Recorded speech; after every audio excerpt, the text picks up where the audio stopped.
Okay, you know there's a chemical in turkey, I think it's called tryptophan. I always want to say trypticon, but that's the name of a giant Decepticon. It's tryptophan. I'm 100% sure you and I have already verified this together. And it's, I don't know, it's some kind of chemical. It's supposed to make you tired. I don't know if that's a real thing or some old wives' tale or something, but that's what they always said.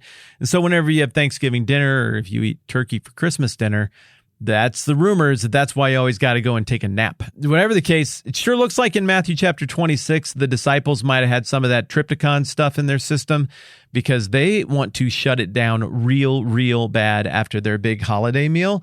And it just kind of feeds into this whole theme we were talking about yesterday of abandonment that Jesus is experiencing, that he's really tackling this thing on his own. And this thing is a pretty brutal thing to tackle on his own. And by thing, I mean like the whole wrongly and unjustly be arrested after being betrayed by one of your friends and then turned over to authorities who you actually have authority over, but you willfully submit to their unjust, wrong judgment anyway, and then you go and get executed in a humiliating way in front of everybody and you die. That's the thing, I mean, that he's having to face on his own. But all right, let's look at this sleepy post-meal disciple situation we got going. All right. So Matthew 26, Jesus is like, y'all are going to betray me. Here's even a Bible verse, Zechariah. And then Peter's like, nah, I'm totally not going to do that. And Jesus is like, you totally are. And so they go to Gethsemane, which is a place that we're going to talk about tomorrow in terms of the geography of all of that. There's some really interesting stuff we're going to look at in terms of even this super ancient travel itinerary from a pilgrim in the 4th century who went, and we'll learn from him what was still there at the site of Gethsemane. That's going to be fun, but that's tomorrow. And so Jesus says to his disciples, sit here while I go over there and pray. So we're somewhere in this presumably olive grove, and it's probably pretty tame and pretty quiet there because of, it's not really a time when everybody's doing work. This is a time when you're celebrating this holiday. I'm sure it was very tranquil. And he takes Peter and the 2 sons of Zebedee, James and John, same 3 guys who went up for the transfiguration, along with him, and he began to be sorrowful and troubled. Then he said to them, my soul is overwhelmed with sorrow to the point of death. Stay here and keep watch with me. So he's overwhelmed, and this is visible and evident to you. Have you ever been with a friend who was despondent? Maybe despondent is too strong a word to describe where Jesus is at, but he's facing death and abandonment. I mean, you can tell when your buddy, when your sister, when your dear friend, when your family member is kind of having an off day and it's not great, they're dealing with maybe general malaise. You have a sense of what to do and how to be supportive and what might be too much and maybe even a little bit enabling. And you navigate that, but you also know there's a next level that you need to kick it into when somebody is in the throes of it. When they are really facing something, really dealing with something. One of the first things you want to do to show them that you're taking it seriously, for example, is turn off your stupid phone. But I can even think of examples of times where somebody was really starting to pour things out to me and I didn't register it right away, and I still had my phone up. Cringe. Maybe I'm sending a text, or maybe I'm still scrolling something that I was already scrolling when they started to talk, and I'm like, oh, wow. Oh, that's tough. How'd that make you feel? Oh, It's gross. So I know what it feels like to be on the giving and receiving end of that, not understanding the severity of the situation kind of relational moment. I also know what it's like to be on the giving and receiving end of when somebody spells out what they're dealing with and you get it. And you really have that moment of connection and shared burden over this very difficult thing. Well, Jesus is not getting that here, even though he specifically asks for it. My soul is overwhelmed with sorrow to the point of death. That's a big one, folks. If somebody says that to you, especially somebody like Jesus who's never said anything like that before. This dude has not been victim-y. This dude has a strong identity and sense of character and self.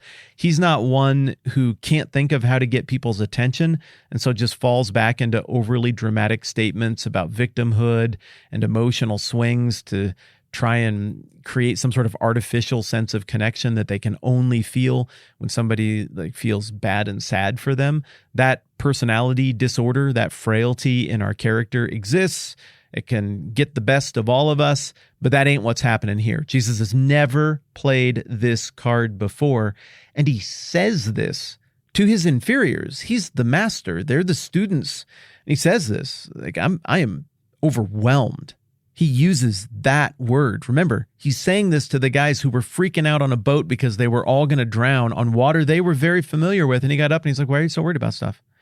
He's saying this as the guy who was like, don't worry about tomorrow. Like, tomorrow's got enough worries of its own. Like, look at how the birds of the air and the lilies of the field are all taken care of.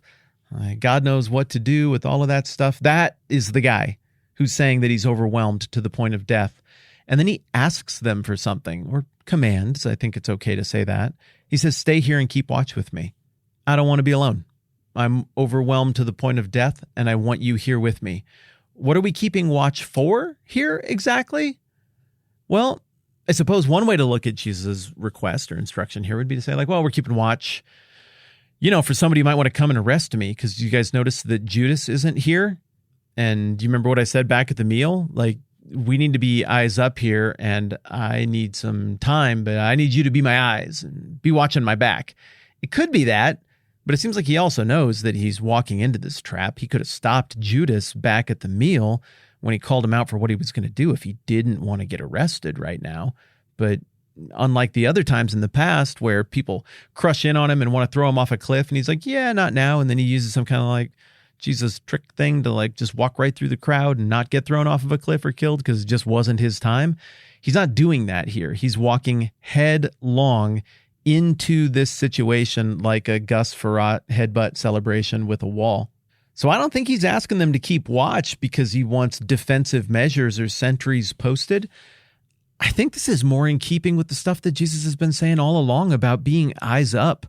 Look at the situation. Guys, look around. Look at the harvest field. It's white and it's ready to go. Like, everything's ready to be harvested, but we got to pray to the Lord of the harvest that he'll raise up workers to go out into the harvest field. Remember that? That's an eyes up, be attentive, read the room, look at the situation type of command from Jesus. What about the stuff about, you guys, you're wicked and perverse generation, you demand a sign, but the signs are perfectly evident. You won't get any more than this. Or what about the stuff about like, you red sky at night, sailors delight, red sky at morning, sailors take warning. I don't know if I got that one exactly right. I used to know it. And the idea is you can read the weather, be eyes up and read the signs of the times. Look at what is going on around you. This is it. You don't want to miss it. And so often when Jesus gives those instructions toward alertness, it would seem like the application point of those instructions is just be aware, be ready, see it, be ready. Heck, think about the stuff that was just a couple pages earlier here in the whole Olivet Discourse. There really wasn't a lot of instruction there about what you do as much as it's an orientation toward readiness. And that is what getting it looks like in terms of the kingdom story, the kingdom value of how history and how things are going to unfold. And so he's trained and equipped these guys a whole bunch to be like, hey, this is where we're going, this is what we're doing. And now he's like, stay here and keep watch with me. Well, those are trigger words, falling back on all those things that I just referenced. Going a little farther, he fell on his face to the ground and prayed, my Father, if it's possible, may this cup be taken from me, yet not as I will, but as you will. Then he returned to his disciples and found them sleeping. And he says, could you men not keep watch with me for 1 hour? He asked Peter.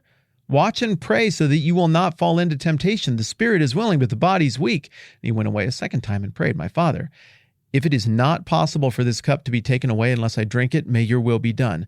More on what he's praying here in a future conversation, but for now we're working on the sleepy stuff. When he came back, he again found them sleeping because their eyes were heavy. So he left them and went away once more and prayed a third time, saying the same thing. Then he returned to the disciples and said to them, are you still sleeping? So it sounds like 3 times they dozed off after he came and engaged with them.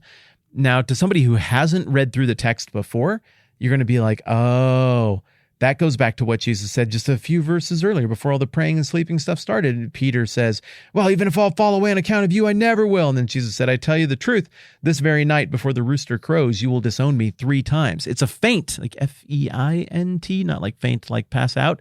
It's a fake. It's a trick. You're meant as the reader the first time through to be like, oh, wow, that's the worst betrayal Jesus is going to have perpetrated against him by Peter.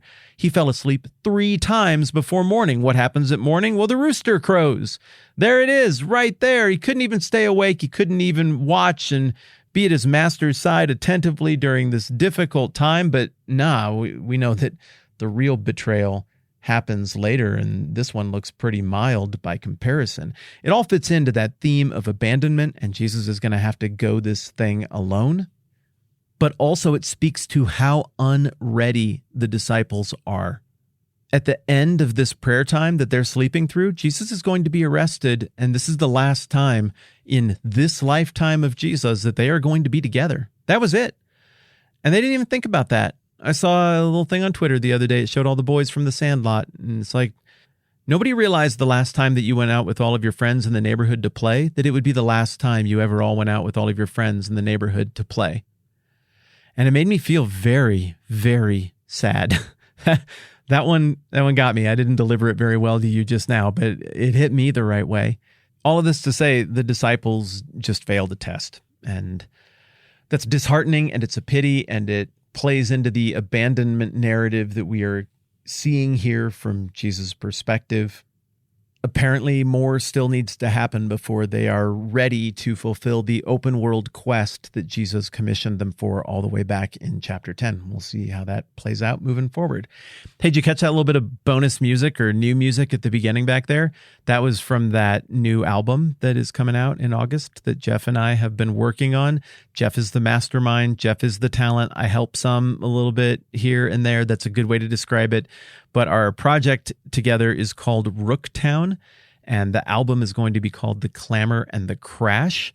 And I think here in just a second, I'm going to have Jeff play just a little bit more of, I guess, what you would call the second single. That sounds way too formal for what we are, a couple of guys goofing around with music in the basement. But I'm really proud of it. I think it's genuinely a super cool album that goes to very interesting places and does things that albums don't do very much anymore. It's all one cohesive thing, dealing with cohesive stuff. And all of it ties into the Ironwood Rhino podcast, which I do elsewhere. Maybe you've listened to it, maybe you haven't. But it also ties into conversations that we have been having here. There's stuff, for example, about the Olivet Discourse that factors directly into what we're doing in one particular song on the album. And at any rate, what would be awesome and a huge help would be if you would consider supporting particularly Jeff by going to rooktown.net and maybe consider signing up for the email newsletter that he's going to do. I think he's going to post new music every month that will go first and even exclusively to members of that email list. And then if you want to check it out on Spotify or watch the YouTube video that's over there at rooktown.net, you can do that. However, everyone who supports the podcast at patreon.com/the TMBH podcast, you should check your email, because as soon as I stop recording right here, I'm going to walk over and forward the new single to you. Single, it sounds so formal and fancy. But the new song that we're releasing from the album is called Get It Right Tonight, and I think it's really super good. So we'll play just a little bit more of that on the way out the door. And then I'm going to make an MP3 copy of that song available to all of the patrons who support at any level at patreon.com/the TMBH podcast. Nice job, Jeff. Good music. Thanks for letting me help a teeny tiny little bit. I hope you enjoy a bit more of the song. Thank you for hanging out with me. I'm Matt. This is the 10-Minute Bible Hour podcast. Let's do this again soon. For this moment.